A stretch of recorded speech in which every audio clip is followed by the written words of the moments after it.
नमस्कार मेरे प्यारे दोस्तों, आप सभी का स्वागत है नवरूप माइथोलॉजी टेल्स में। प्यारे दोस्तों, आज की पौराणिक कथा का सार है कि आखिर ये हमारे पाप कहाँ कहाँ जाते हैं। इसी संदर्भ में एक बार एक ऋषि ने सोचा कि लोग पाप धोने के लिए सभी लोग गंगा जाते हैं, ऐसे में सारे पाप गंगा में ही समा जाते हैं। इस तरह तो गंगा भी पापी हो जाएगी।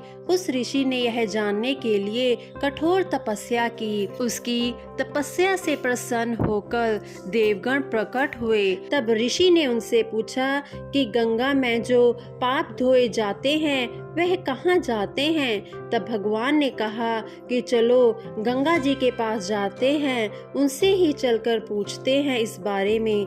ऋषि और भगवान दोनों ही गंगा जी से पूछने के लिए चले गए। उन्होंने गंगा जी से पूछा, हे गंगे, सब लोग तुम्हारे यहाँ पाप धोते हैं, तो इसका मतलब कि आप भी पापी हुई। तब गंगा ने कहा कि मैं कैसी पापी हो गई, मैं तो सभी पाप लेकर समुद्र को अर्पित कर देती हूँ। इसके बाद ऋषि और भगवान समुद्र के पास गए और उनसे पूछा, हे सागर, गंगा सभी पाप आपको अर्पित कर देती है, तो ऐसे में क्या आप पापी हो गए? तब समुद्र ने कहा कि मैं कैसे पापी हुआ, वो सभी पाप मैं भाप बनाकर बादल बना देता हूँ। अब ऋषि और भगवान दोनों ही बादल के पास गए और उन्होंने जाकर बादल से पूछा, हे बादल, समुद्र पापों को भाप बनाकर आपको दे देता है, तो क्या आप भी पापी हुए?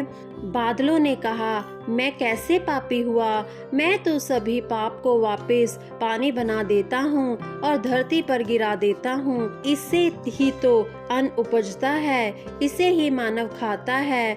उस अन्न में जो अन्न जिस मानसिक स्थिति से उगाया जाता है और जिस वृत्ति से प्राप्त किया जाता है और जिस मानसिक अवस्था में खाया जाता है, उसी के आधार पर मानव की मानसिकता बनती है। यही कारण है कि कहा जाता है कि जैसा खाए अन्न वैसा बनता मन।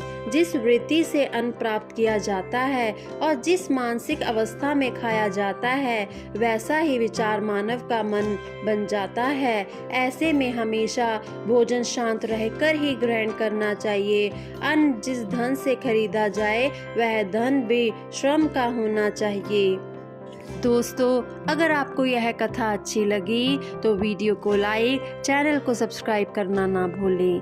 धन्यवाद। खुश रहें, हमेशा मुस्कुराते रहें।